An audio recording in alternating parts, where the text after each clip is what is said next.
राजस्थान का इतिहास वीरता, त्याग, स्वाभिमान और बलिदान की असंख्य गाथाओं से भरा हुआ है।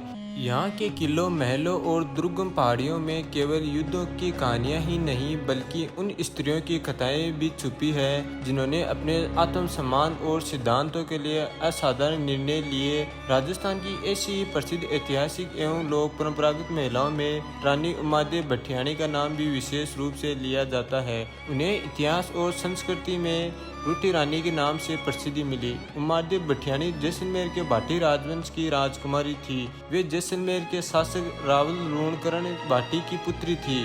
उनका विवाह मारवाड़ के शक्तिशाली शासक राव मालदेव राठौड़ से हुआ। राव मालदेव ने 1532 से 1562 तक मारवाड़ पर शासन किया और अपने समय के प्रभावशाली राजपूतों शासकों में गिने जाते थे। उमादेव का जीवन केवल एक रानी के रूप में नहीं बल्कि स्वाभिमान, आत्मसम्मान और व्यक्तिगत निर्णय की एक प्रतीकात्मक कहानी के रूप में याद किया जाता है। उनके जीवन की सबसे प्रसिद्ध घटना उनके विवाह से जुड़ी है। लोक कथाओं और ऐतिहासिक परंपराओं के अनुसार विवाह के प्रारंभ में ही ऐसी घटना घटी जिसने उनके जीवन और राव मालदेव के संबंधों को जीवन भर के लिए बदल दिया। इसके बाद उमादेव ने पति से दूरी बनाए रखी और इसी कारण से रूठी रानी कहलाने लगी। उमादेव भट्टियाणी का संबंध जैसलमेर के प्रतिष्ठित भाटी राजवंश से था। उनके पिता रावल लूणकरण से जैसलमेर के शासक थे। इस प्रकार उमादेव का जन्म एक राजसी और राजनीतिक रूप से महत्वपूर्ण परिवार में हुआ था। उनकी पारंपरिक पृष्ठभूमि ने उन्हें उस समय के राजपूताना के राजनीतिक वातावरण से स्वाभाविक रूप से जोड़ दिया था।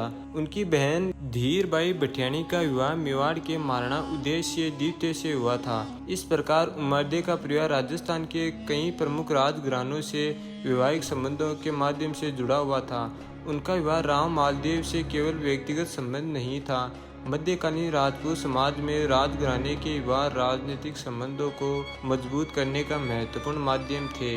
विवाह के माध्यम से दो राज्यों के बीच संबंध सुधर सकते थे और युद्ध की संभावनाएं कम की जा सकती थी। उमादेव और मालदेव का विवाह भी इसी व्यापक राजनीतिक संदर्भ में देखा जाता है। राव मालदेव राठौड़ मारवाड़ के इतिहास के प्रमुख शासकों में से एक थे। उन्होंने अपने शासनकाल में मारवाड़ की शक्ति और प्रभाव को बढ़ाया। उनके शासनकाल में मारवाड़ का राजनीतिक प्रभाव काफी विस्तृत हुआ और वे राजस्थान की शक्तिशाली राज्य में गिने जाने लगे। समकालीन और बाद के इतिहास वर्णनों में मालदेव की सैन्य शक्ति का उल्लेख मिलता है। शेरशाह सूरी के साथ उनका संघर्ष विशेष रूप से प्रसिद्ध है। सुमेल के युद्ध से संबंधित परंपराओं में शेरशाह सूरी की कठिन परिस्थिति और मालदेव की सैन्य शक्ति का उल्लेख मिलता है। इससे यह उस समय मारवाड़ की राजनीति और सैन्य शक्ति का अनुमान लगाया जा सकता है। लेकिन राव मालदेव का व्यक्तित्व जीवन भी उतना ही जटिल था। उनकी अनेक रानियां थीं और राज परिवार के भीतर विभिन्न रानियों तथा उनके पुत्रों के बीच प्रभाव और उत्तराधिकार को लेकर प्रतिस्पर्धा रहती थी। उमादेव का जीवन भी इसी राजवंशी वातावरण से प्रभावित हुआ। उमादेव का विवाह राव मालदेव से हुआ। इस विवाह के पीछे व्यक्तिगत संबंधों के साथ साथ राजनीतिक परिस्थितियां की भूमिका थी। राजस्थान के राजघराने में विवाह अक्सर राजहित और राजनीतिक संतुलन का माध्यम होते हैं। लेकिन विवाह के बाद उमादेव का वैवाहिक जीवन सुखद नहीं रहा। लोकप्रिय ऐतिहासिक कथा के अनुसार विवाह की पहली ही रात ऐसी घटना घटी जिसने उमादेव के मन को गहरा आघात पहुंचाया। लोक कथा के अनुसार राव मालदेव नशे की अवस्था में थे। उमादेव ने अपनी विश्वसनीय दासी बहारमली को राजा को बुलाने के लिए भेजा, लेकिन कथानक के अनुसार मालदेव बहारमली के साथ ही समय बिताने लगे। जब उमादेव को इस बात का पता चला तो वे अत्यंत दुखी हुई और क्रोधित हुई। इस घटना को उनके जीवन में निर्णायक मोड़ माना जाता है।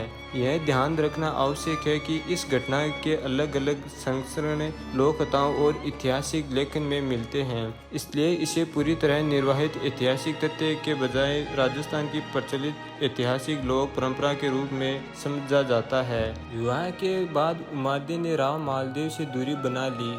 उनके स्वाभिमान को उस घटना से गहरी चोट पहुंची थी। उन्होंने अपने पति के साथ सामान्य वैवाहिक संबंध स्वीकार नहीं किए। यही कारण था कि वे धीरे धीरे रूठी रानी के नाम से प्रसिद्ध हो गई। रूठी शब्द सामान्य रूप से किसी प्रिय व्यक्ति के प्रति नाराजगी व्यक्त करता है, लेकिन उमादेव के संदर्भ में यह केवल नाराजगी का शब्द नहीं रह गया यह उनके दृढ़ निश्चय और आत्मसम्मान का प्रतीक बन गया। उनकी कहानी में सबसे महत्वपूर्ण बात यह है कि उन्होंने राजमहल की सुविधाओं और रानी के पद से ऊपर अपने व्यक्तित्व को सम्मान दिया। उस समय का समाज अत्यंत प्रतिष्ठात्मक था और राजपरिवार की स्त्रियों से कई प्रकार के सामाजिक और पारिवारिक दायित्वों की अपेक्षा की जाती थी। ऐसे वातावरण में उमारदे का अपने निर्णय पर कायम रहना लोक संस्कृति में असाधारण घटना बन गया। उमारदे के जीवन का संबंध अजमेर के तारागढ़ दुर्ग से भी जोड़ा जाता है।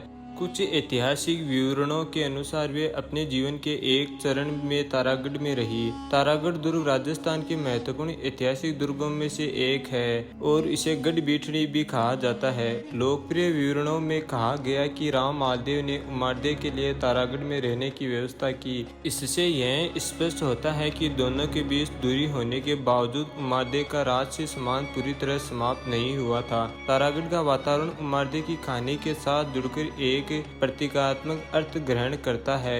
एक और विशाल दुर्ग राजपूत शक्ति का प्रतीक था, तो दूसरी ओर उसी दुर्ग में रहने वाली एक रानी की व्यक्तिगत पीड़ा और आत्मसम्मान की कहानी सामने आती है।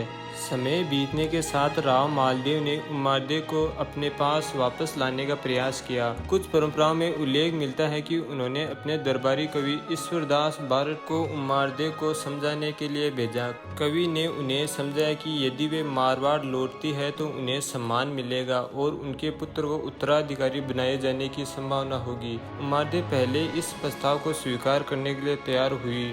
यह प्रसंग उनके व्यक्तित्व की एक दूसरी विशेषता को सामने लाती है। वे केवल क्रोध में निर्णय लेने वाली महिला नहीं थी, बल्कि परिस्थितियों पर विचार करने वाली एक समझदार राजकुमारी भी थी। राज्य, परिवार और व्यक्तिगत सम्मान के बीच भी संतुलन बनाना उनके लिए आसान नहीं था। एक और पत्नी के रूप में उनका संबंध था, दूसरी ओर उनके आत्मसम्मान की भावना थी। यही संघर्ष उनकी कहानी को इतना प्रभावशाली बनाता है। रानी उमारदे बठेनी राजस्थान के इतिहास की उन विशिष्ट महिलाओं में से है जिसका नाम सदियों बाद भी लोक संस्कृति में जीवित है। वे जैसलमेर के भाटी राजवंश की राजकुमारी थी और उनका विवाह मारवाड़ के शक्तिशाली शासक राव मालदेव राठौड़ से हुआ। विवाह के बाद उत्पन्न परिस्थितियों ने उनके जीवन की दिशा बदल दी और उन्होंने अपने पति से दूरी बनाए रखी। इसी कारण से वे रूठी रानी के नाम से प्रसिद्ध हुई। उनकी कहानी में प्रेम, पीड़ा, राजनीतिक परिस्थितियां हैं, राज परिवार की जटिलताएं हैं और सबसे बढ़कर आत्मसम्मान की भावना है। लोक परंपरा में उनका व्यक्तित्व इतनी प्रभावशाली रहा कि उनकी कहानी साहित्य और जनस्मृति दोनों का हिस्सा बन गई। उमारदे का जीवन हमें यह समझाने में मदद करता है कि इतिहास केवल राजाओं और युद्धों का विवरण नहीं है। इतिहास उन व्यक्तित्वों की भावनाओं और निर्णयों से भी बनता है जो अपने समय की सामाजिक सीमाओं के भीतर रहते हुए असाधारण रास्ते चुनते हैं। रूठी रानी के रूप में उमारदे का नाम आज भी राजस्थान के इतिहास और संस्कृति में सम्मान के साथ लिया जाता है। उनका जीवन इस बात का प्रतीक बन गया कि राजसी वैभव से अधिक महत्वपूर्ण व्यक्ति का आत्मसम्मान और अपनी पहचान के प्रति निष्ठा हो सकती है। इसी कारण रानी उमारदे बठियानी की गाथा केवल एक रानी के रूठने की कथा नहीं, बल्कि स्वाभिमान, निर्णय, मान मर्यादा और इतिहास में स्त्री की भूमिका की एक महत्वपूर्ण कहानी है। राजस्थान की लोक संस्कृति में उनका स्थान इसी कारण आज भी विशेष और अमर है।